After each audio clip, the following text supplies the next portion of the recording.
Hi, everyone.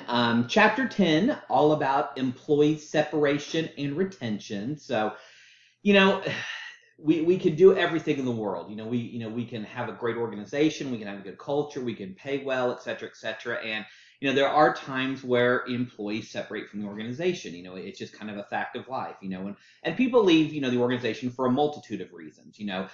Military families relocating, wanting to move closer to family, wanting to change, not just industries maybe, but total career, changes maybe from accounting to become an HR professional. There's a million different reasons. So, this chapter talks a lot about how do we manage that turnover, and again, obviously two types of turnover, involuntary where we have to fire somebody, and then of course voluntary where somebody leaves on their own, and involuntary, we don't spend a lot of time talking about involuntary turnover because generally, there's a reason why we fire somebody. The old cases of, a manager, oh, you didn't wear the right tie today, so you're fired, or you called me John instead of Mr. Roberts, you're fired. You don't see a lot of that anymore. Kind of that old school way of thinking. So again, there are a lot of different ways, that we manage turnover.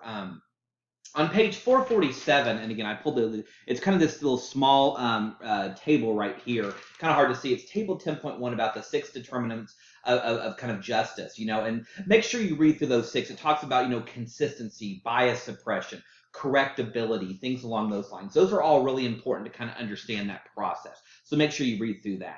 And, and obviously, the types of justice that we can have all relate to, how fair it is if we have to let somebody go from the organization.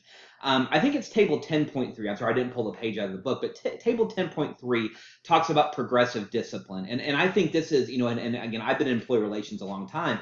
That is by far, at least in my opinion, the best way to manage somebody out of the organization. So if somebody is consistently, has a bad attitude or is not following proper procedure or is just doing things that they shouldn't be doing, the idea of giving them a warning and then maybe a second, maybe a verbal warning, and then maybe a written warning, and then a final written warning, and then a termination. So progressive discipline is, again, me being the lawyer that I am, it's a good legal tool because it shows that you didn't just fire the employee on a whim. You gave them opportunities to correct their behavior. You in these kind of layouts, you showed them, okay, this is what you're doing wrong, and this is how you correct it.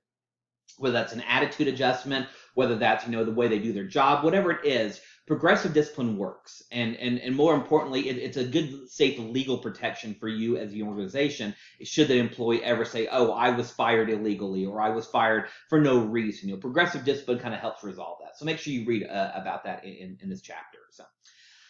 Your chapter talks about EAPs, the Employee Assistance Program, and a lot of you probably work in larger organizations. Even if you work in smaller organizations, a lot of companies have these programs, and and a lot of employees say, "Why do we spend money for them even if we never need them?" If you've never used your employee assistance program, they're really valuable, even if you're completely happy in your organization. They offer a lot of resources that you may not even be aware of. A lot of times, they can offer things like free legal advice or free advice, if you're starting to feel stressed or you're starting to feel emotional, or I've even seen EAP programs that help smokers quit smoking, and I've seen EAPs that kind of offer you a free first round of legal advice if you need it. So read up on employee assistance programs because I'm a big believer in what they do, and I think they're really important. So. And as I mentioned earlier, we talked a little bit about, involuntary separation. What about, why are employees leaving? And a lot of times, especially in my role, I do a lot of analysis on employees who voluntarily leave. So employee says, what, I'm quitting to, I want to retire. I want to take another job. I'm just sick of this organization, so I look at a lot of different things. I do interviews with them. I look at pay. I look at all these things. But, one of the more, I think, I'll use the word underrated because, again, and I don't mean that in the way it sounds, but it's more just one reason that employees oftentimes feel sad or want to leave an organization is job withdrawal.